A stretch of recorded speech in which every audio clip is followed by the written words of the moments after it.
Welcome to Real Flix Reviews Like a Book Club. People hate reading. This week is Grab Bag, so James picked the movie Justice League Dark, made in 2017. And we also bring you Castlevania episode 1 through 4, the entirety of season 1. This week it's the Gruesome Twosome, Jonathan Charney and James Stevens.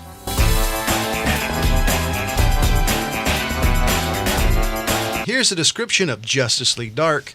Beings with supernatural powers join together to fight against supernatural villains. The team of supernatural supernatural begins with John Constantine. This is the most wordiest description IMDb has ever had. Yeah. Pretty much what it is, it's all the dark, quote-unquote, superheroes. John Constantine, was it Zatanna? Yeah. The dead guy and Jason Blood. Yeah, Dead Man. Yeah. And then Etrigan. Yeah, true. I would just, when I say Jason Blood, he's usually included in yeah, that, but he is his own character. Some people, well, I guess if they don't know Jason Blood, they don't know Etrigan. Anyways, so I actually thought this was pretty entertaining. I love John Constantine in this movie. He's probably, in my opinion, probably the only redeeming part of this, really, is just because he's as snarky as we are. Yeah.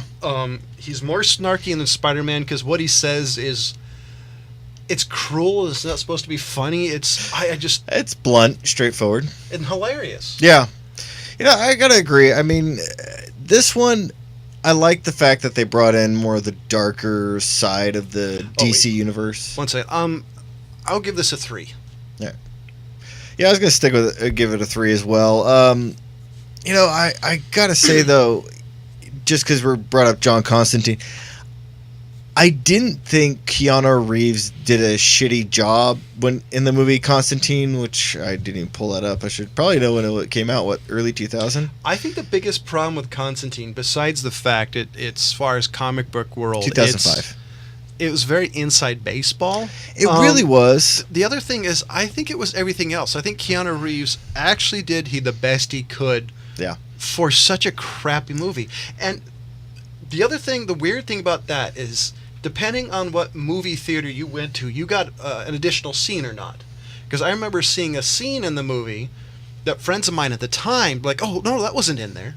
Do you remember what scene? Because I don't. And I saw this movie back in 2005. Well, there's a scene in Independence Day that I remember because I saw it in theaters twice that I've never seen in any DVD copy. Yeah, that's kind of strange. There's this one scene, when she talks that the other stripper chick not to go on top of the building. The scene I remember, she crossed her fingers and it was behind your back. It was a real throwaway scene, but I've never seen it since. Yeah, I don't even remember that one. Anyway, but back to the Constantine film because I want to bring this up. The problem with that film was literally the writing. The writing was so horrible that there really wasn't much to redeem the film. I would also say the props. Yeah, but back in 2005, I think the things they did were acceptable, I guess. It was very early 2000s. I mean, it was 2005. No, I meant if you watch it was 2000. It's like it is a victim of its own time period. Yeah.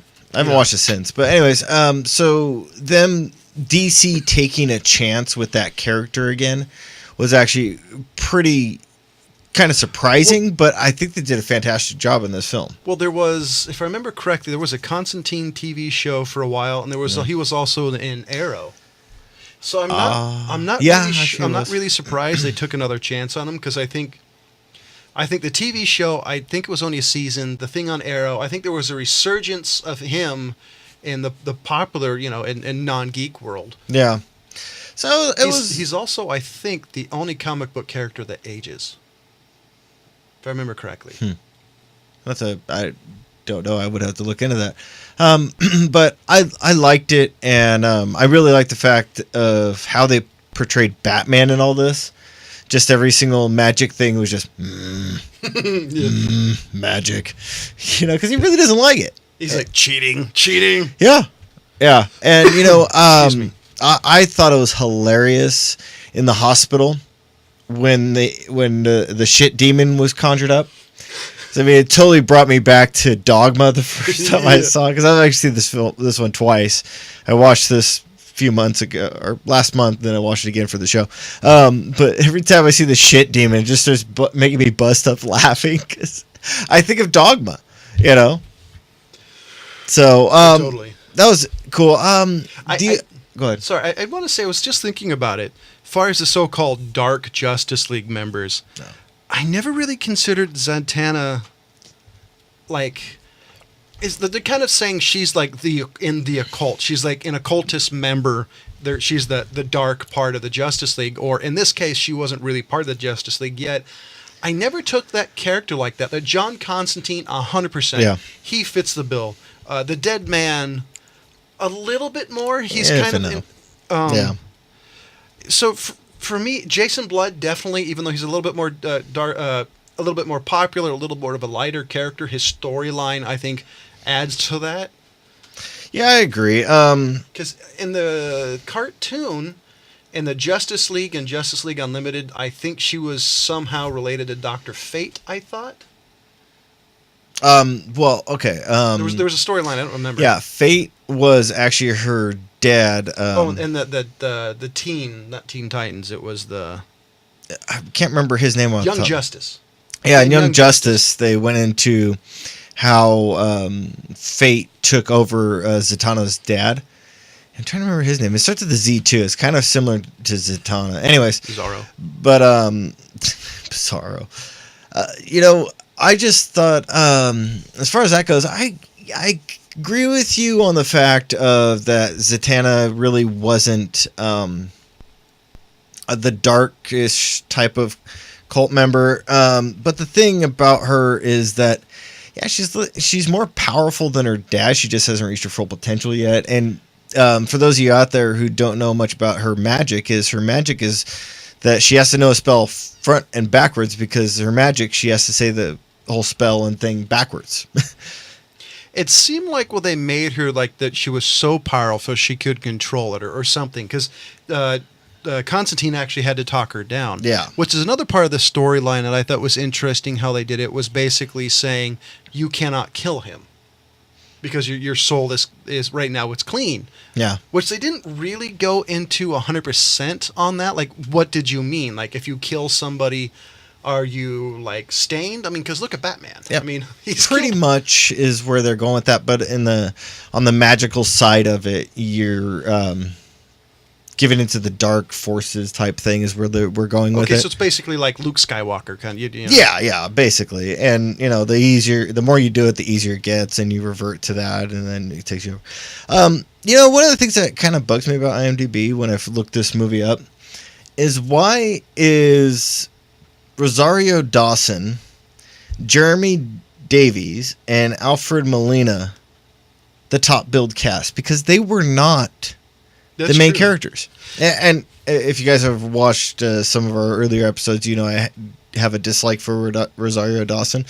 But that just kind of bugged me, because you would think it would be the person who plays Zatanna, Batman, and Constantine, which they didn't go that route. I thought it was kind of disturbing that they went the route they did. It's interesting, yeah, because they show Rosario Dawson, at least here. Yeah, the fact they have... them as the top build. Mr. My Secret Identity, Jerry O'Connell. Yeah. At top. That's amazing. And I was actually found this very funny, is the guy who played John Constantine looks like the character that they drew for Constantine.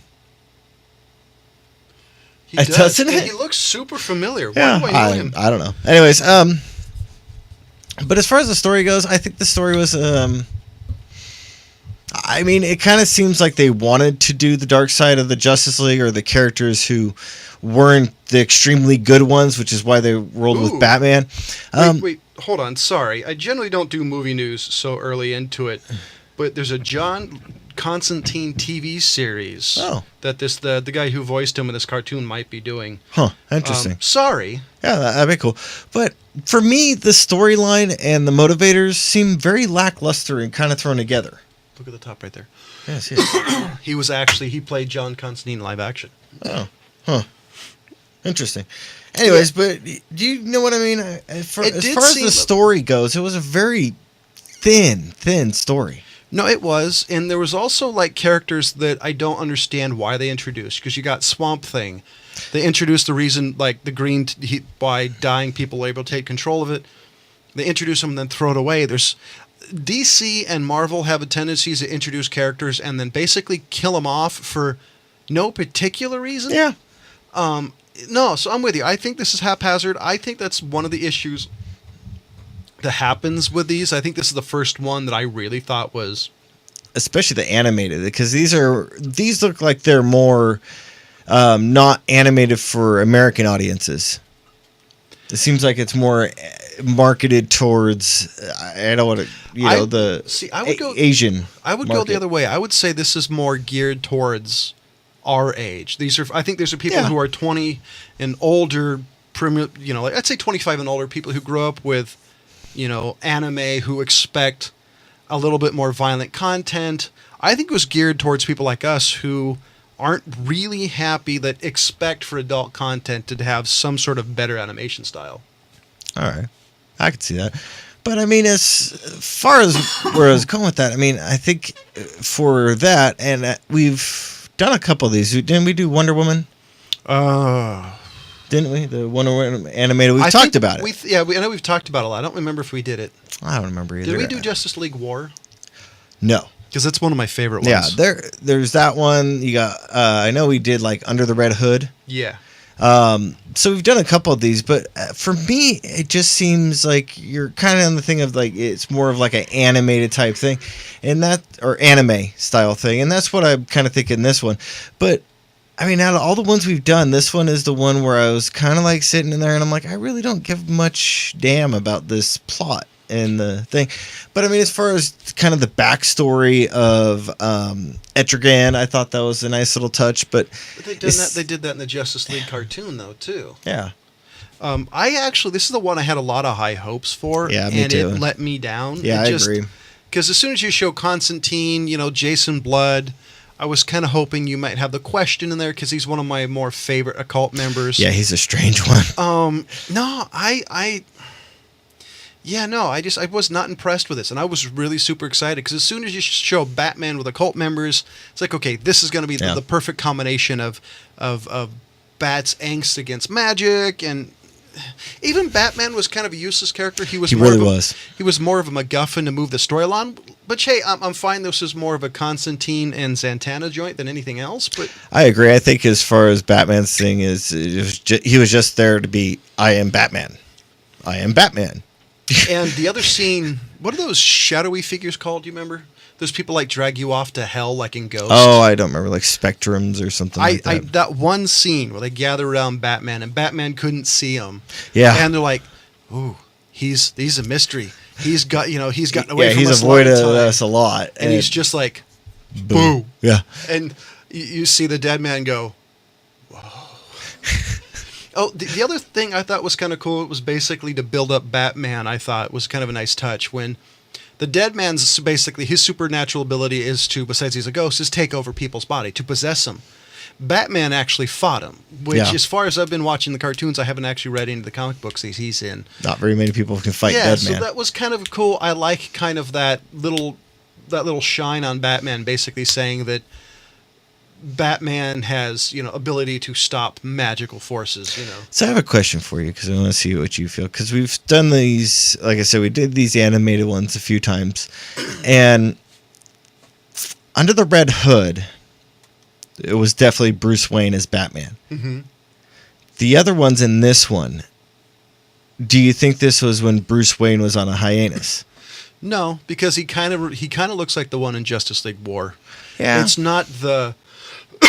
excuse me, it's not the wide Batman that James and I are more familiar with. It's the thinner, svelte more Batman. Yeah. So no, I think it's the same one that's from Justice League. We did the Killing Joke too. That was another one that was along these styles. I knew we did another one.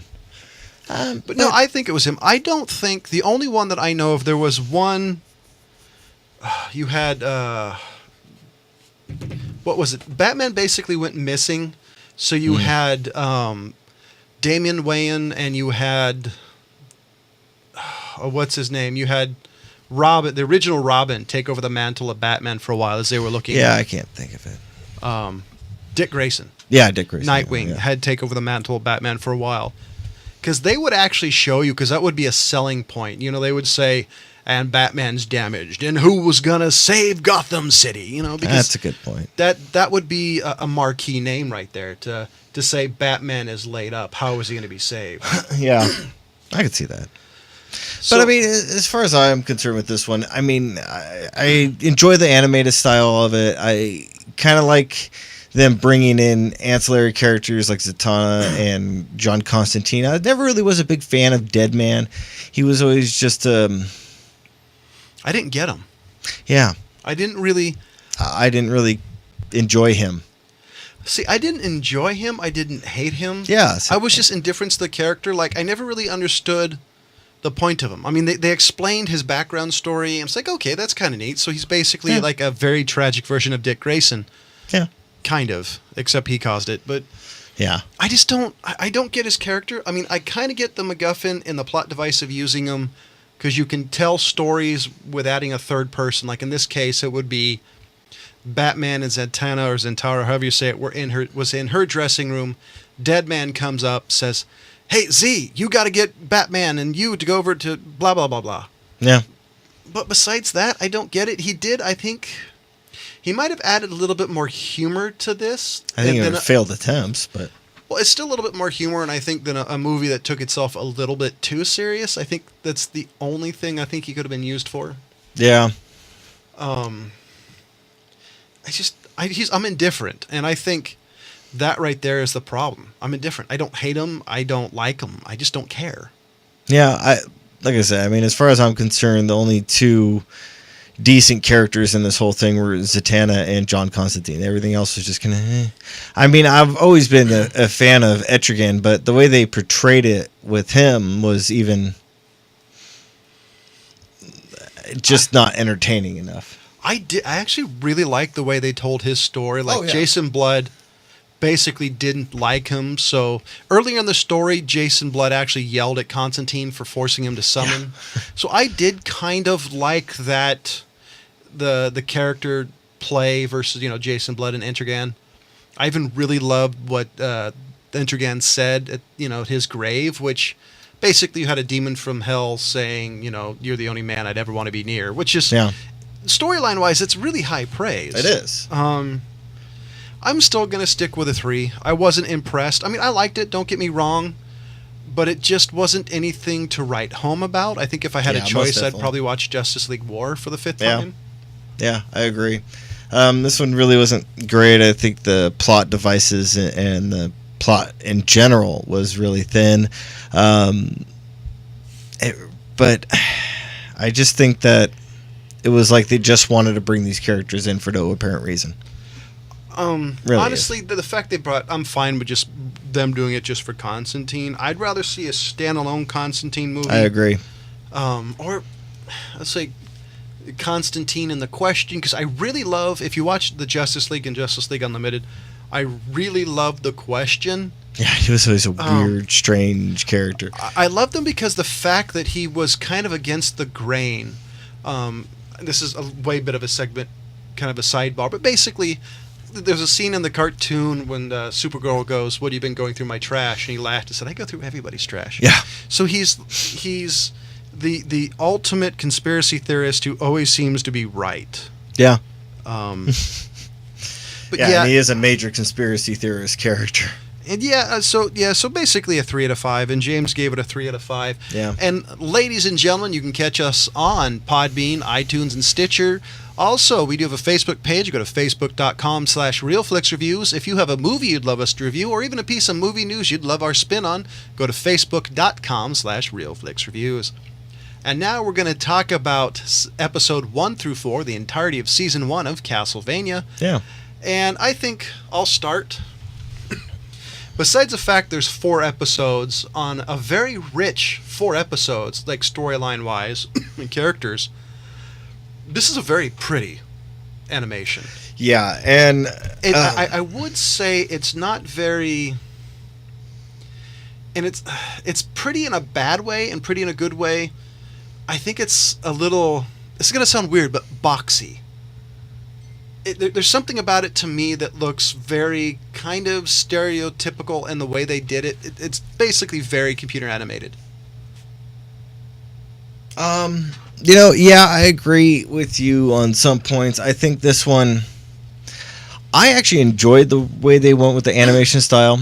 It kind of reminded me of the late 2000s and the way that they did it in the anime genre. I'm not against it. I just, that was the one thing that kind of stood out. But I do think, like you said, I think it's the perfect style for telling this story. It's vaguely video game-ish in a way. Yeah, vaguely, I could see that. I just, well, I mean, it is based off a video game for one. I liked the way they approached it. I think they did a great job. Like I said, it reminds me of some of my favorite anime from the early 2000s. And the artistic side, I do think there were a couple scenes where I could see where you're kind of saying it's more CGI-ish. But for the most part, I think it was just a really well done storyline. And just had the old guy pop in. He came and visited.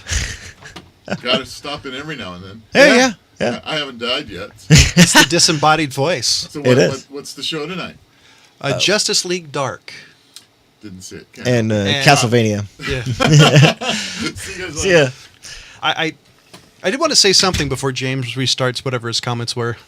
That this is probably the first video game cartoon, or one of the first few cartoons I've seen based off video games, that I actually wanted more. Usually you see anything like this, you're like, okay, I'm done. I don't need any more. This kind of scratched whatever itch I had, So I wanted more of it, which is not something I'd usually say on anything based off a video game that I knew about. There are other anime I've seen over the years that I later found out that were based, but yeah. I agree with you. I think the storytelling, that's where I was going to go into next, is the storytelling I thought was really fantastic, really well done. I enjoyed the way that they approached everything, and kind of where they sent Dracula off, or the wife actually sent him to go and experience the world. And in that time, the Spanish Inquisition comes through and starts killing everyone. But I love the fact that he gave him a deadline. And they didn't live up to it, and then he went crazy on him, and that was really fun. And like you said, though, but right at that point, when you reach episode 4, you're just like, no, there's got to be more to this. I don't remember. I just don't understand 4 episodes. Did they explain who the vampire was, the guy who said, no, don't summon these demons? Are you... Oh, yeah, that's the husband. The husband of the woman? Yeah, right? What are you talking about? No, because don't you remember when after he found out his wife was killed, he said, I'm going to summon these demons from hell, and I am going to obliterate the face of I know what you're talking about, that part. No, they didn't get in that at all. So I like the story on this. There's me too. The what was it? Cyclops scene was one of the things that seemed very computerish. The kind of weird ogre thing. Yeah, it was kind of, you got to smash his eye. Yeah, I know exactly what you're talking about. That part kind of bugged me a little bit, and I'm actually going to go into some things like that in the movie news portion. So you can go ahead and listen to that next after you're done with this episode. Anyways, that part was like the only one that you brought up that I was kind of like, and that's what I was trying to think of when you were saying that there was boxy scenes, but even still, I think with the way that they're built the animation around that whole sequence, I even think that part is even forgivable. I mean, it's a little bit more of those, you're just kind of like, I really hope they don't continue this thing. It bugs me, but, it's definitely forgivable. Parts of it do also remind me of static background and live action, Oh, okay. But it's all stuff that was the storyline intrigued me enough that a lot of it's forgivable.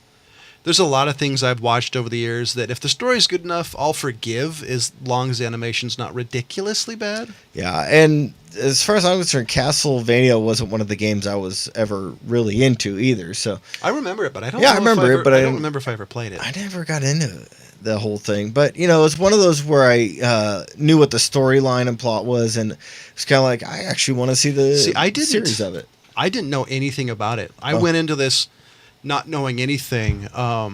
Maybe that's one of the reasons I was intrigued, because maybe if this was like, I don't know, a Mario Brothers movie, for example, that historically happened, that I just wouldn't be like, oh, fuck this.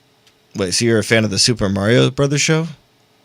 I love the cartoon. I didn't like the live action movie. That's what I'm talking about. The cartoon, it was a show. The Super Mario Brothers Super Show was entertaining as kid. However, I haven't seen it since I was a young. Yeah. So, ladies and gentlemen, unfortunately, Ryan's not here. He did pick a movie for us, so we're going to watch Empire Records. It's a mid-90s indie-ish movie, if I remember correctly. And do we have a TV show? We do. I just had to get back to where I had that. One Punch Man. Oh, awesome. Yeah. So, ladies and gentlemen, I gave Justice League Dark a 3 out of 5. James gave it a 3 out of 5. We did give Castlevania Netflix original series a must-see, because it's entertaining as hell. And next week we're doing Empire Records, a pick that Ryan chose. So, ladies and gentlemen, for Jonathan Charney, James Stevens, and Ryan Preston, are missing in action, thank you for watching. Goodbye.